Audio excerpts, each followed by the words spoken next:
Devontae Tank Davis. Let Shakur Stevenson. Devin Haney know y'all ain't built like that, bro.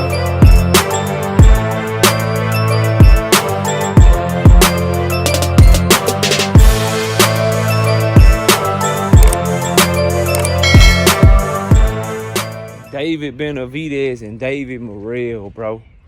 January 25th. David Benavidez say he want to give what he want to give to the fans.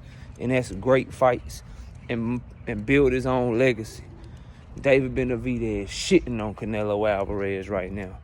Smash the like button, subscribe to the channel, share the video. Catch me live Monday, Wednesday, and Thursday night at 7:30. I'm also live every Sunday morning with KC Boxing Network at 9 a.m. Central Standard Time. I ask that you join the channel as a member. Drop super chats and super thanks when you come by the live streams and the videos that we do. And if you want to debate, knockoutboxing86@yahoo.com is the email address. Or you can just hit the link while I'm live. And we can debate right then and there. We can get it cracking. Straight up. But anyway, bro, let's talk about it, dog. So, David Benavidez yesterday announces him fighting David Morrell Jr. Let me say this, bro. This is what I'm talking about. This is what I wish Jamal Charlo had done. This is what I wish Demetrius Andrade had done. Not wait for Triple G, not wait for Canelo Alvarez. Just fight each other, build your own legacy, and make it to where people gonna know it's not you. Make yourself a big star by fighting the people that Canelo won't fight. Oh, you won't fight Demetrius Andrade? David Benavidez said, bring your ass here. I'm smashing on you. Yeah. Oh, you don't want to fight David Morrell? You don't want to fight me? Well, David, let's fight each other. What's happening? Bro, you can't get this. You can't give up nothing but respect to both of these young fighters. And win, lose, or draw, whoever win this fight is going to be on the path to superstardom, in my opinion. And whoever loses this fight is young enough and strong enough to where they can bounce back. And if it's a good enough fight, we're going to want a rematch. If it's a good enough fight, we're going to want a rematch, bro. These young men is in their 20s. They are in their prime. And this is what you call weeding out who you really need to push and who you really need to promote. See, PBC and these promoters in boxing, they don't have time to be trying to build up everybody. Blue, what are you doing? Build up everybody and make everybody a goddamn star, bro. They don't have time for that. This is a great way for premier boxing champions to find out who they really need to get behind. Who they really need to put in position to get that winner of Beterbiev and Bivol at 175 pounds. Who they really need to keep pressing to get Canelo to fight and offer Canelo some money that he can't refuse and shit. This is a great way to see that, bro. And it's a great way to make people demand that Canelo Alvarez fight one of these guys even more and more. That's what this is, bro. So I'm ecstatic for this shit. I wish that all promoters would do this. This is what I've been calling for Top Rank to do, right? When it comes to the 135-pound division, you got aging champion Dennis Berinchik in the WBO. You also got Loma over there at Top Rank that's aging as well, but he's a big enough name to where you can get some money off of him if you match him up with a Tank Davis, or you potentially match him up with a Shakur Stevenson. Those are fights that have an opportunity to make money. Obviously, making money off of Tank and Loma, that's going to be a big fight. That shit going to do stupid numbers if they fight. Shakur Stevenson has a potential too, but you can't say that with absolute certainty, because we saw Lomachenko fight a black American star fighter and Devin Haney, and they did 150,000 pay-per-views. And their live gate was, it was okay. But there's the potential there if he were to fight a Shakur Stevenson. There's really no potential for that with somebody like a Dennis Berinchik. None whatsoever. So when you think of it from that perspective, I would want Top Rank to do what we're seeing PBC do with David Benavidez and David Morrell, and that is Find out which one of your young guns you need to feed Berinchick to. Is it Keyshawn Davis? Is it Raymond Morrell Tyler? Shit, I want to throw Abdullah Mason in there, to be honest with you. That's how much I believe in that young man. But I think those combination, 2 of the 3, at the very least, Keyshawn and Morrell Tyler should be fighting. So you can see who you really need to be pushing to get that belt from Berinchick and pushing for big fights in the future. That way you're not trying to promote both of them. You saving yourself money because you putting Raymond Morrell Tyler on co-main events. You putting Keyshawn as a main event. You know what I mean? Like you spending money on both of them to try to see which one is going to be that one. And really, let's just be real. It's only going to be one of them, bro. Had a call coming in. It's really only going to be one of them that's going to really be that one. It's highly unlikely that both of them is that one. So the way you find out is putting them in the ring together. So it's good business for these promoters to make their young prospects and young contenders fight. So that, come on, boo. Stop looking back at dogs. She always trying to play with dogs. Other dogs. I understand it, but come on, girl. But that's why it's important, bro. And that's why I love what this fight represents. It represents a new era. It represents good business. And it represents 2 of the best fighters fighting each other. You can't ask for more as a fight fan. Is the fight going to build the sport of boxing? Yes. Is the fight a good fight? Yes. And will it make a new star in boxing? In my opinion, yes. So I love this fight. And promoters need to do more of this. Every prospect ain't the next great thing, bro. Some prospects are going to end up being overhyped. Some of them may be a 1-division world champion. Some of them may just reach the potential to just be a contender. Some of them may be Hall of Fame level and be multiple division champions and unifying shit and really be special like that. But everybody ain't special. So why don't you find that out by putting all these quote-unquote special talents against each other? And that's what we have with guys like David Benavidez and David Morrell. You know what I mean? They both been regular secondary champions in 2 divisions for a long time. Morrell was the regular WBA champion at 168. And I think he's now like the regular champion at 175. Somebody correct me if I'm wrong.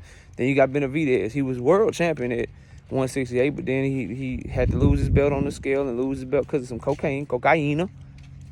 And now he's the interim champion at 175 after being the interim champion at 168.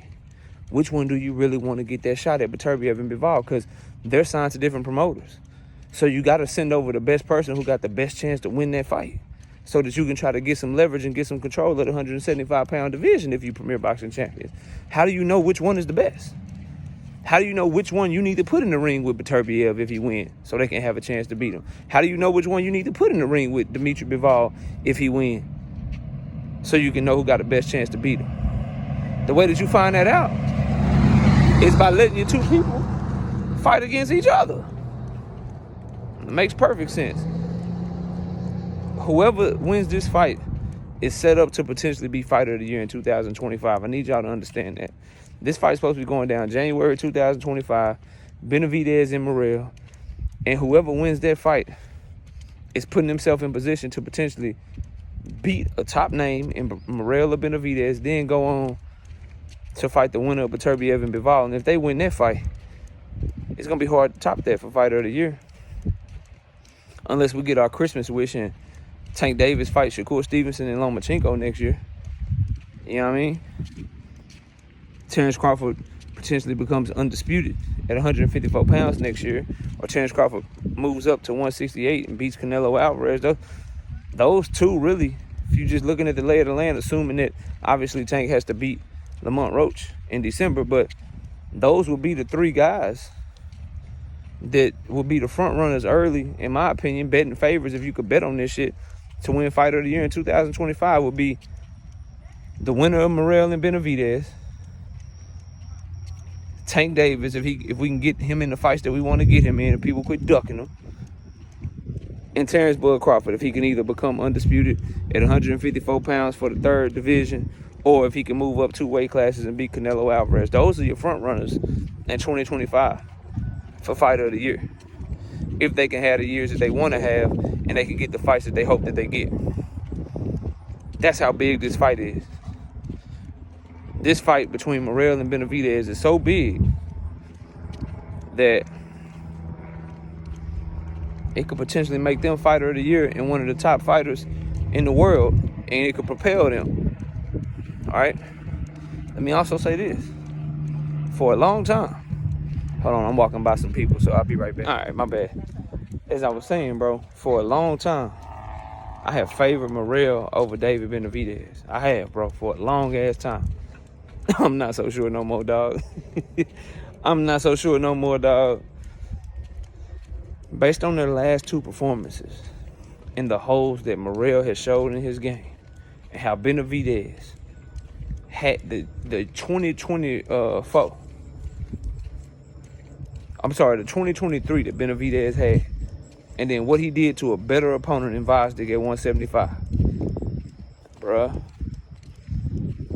I think this could be a step up way too soon for David Morrell now. I know my brother Ghost gonna be mad at me. I know it. I know Ghost is watching this video like, not KO, don't do that. But I gotta give y'all my honest analysis, bro. And at the time, they were both inexperienced. We both going off eye test. We going off of talent. And David Benavidez has gotten better and better and better. And it just looked like Morrell gotta find another gear. He gotta find another gear. Because Benavidez is gonna be coming, dog. And I ain't saying Morrell ain't got the talent to beat Benavidez, but does he have the mettle? Does he have the toughness? Can he weather the storm? Can he work at the rate that Benavidez can work at? Does he want it as bad as he is hungry? A lot of questions that we don't know because we ain't seen Morrell in the position to where he had to dig deep. Benavidez had to dig deep against Vosdick. He had to dig deep against Caleb Plant. He had that experience of having a grudge match, high stakes match. Bro, his experience is way better than Morrell's, dog. I think I'm leaning toward Benavidez now, y'all. I know, bro. I know, I understand.